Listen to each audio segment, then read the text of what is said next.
Nem kellett volna, vagy kellett volna, mindegy milyen út hozott a sötét pokolba. Lehetsz csalódva, vagy dűttől forva, nem segít rajta, sohasem a volna.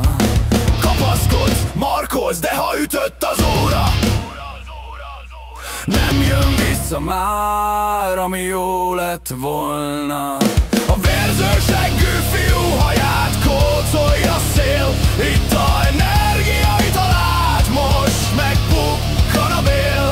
Megitt a sok szart, de mi a faszér?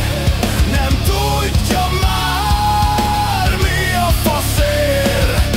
Kapaszkodsz, markolsz, de ha ütött az óra, nem jön vissza már, ami jó lett volna. Előre a volna, sehogyan se tolna, csak ha mégis volna, de elmúlt rég már az a pillanat, és messze régen elmaradt. A lehetőség elmúlt, az idő, és végül nem marad más, csak a megalkuvás. Seggű fiú haját kócolja szél, itt a energiait alát, most szétpukkan a bél.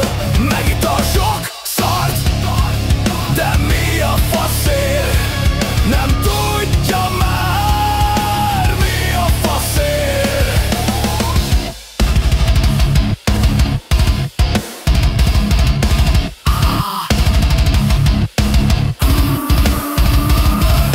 Beletörődés abba, minek vége, és végül előre nézve haladsz tovább az úton, egyszer csak nem keseregve a múlton. És persze törtél már elégszer az évek alatt, de benned ott ékszerként mindig maradt a lobogó élet, ami a tiéd lett. És nem tehetsz más, mint azt, hogy éled, amikor a volna végül semmivé lett.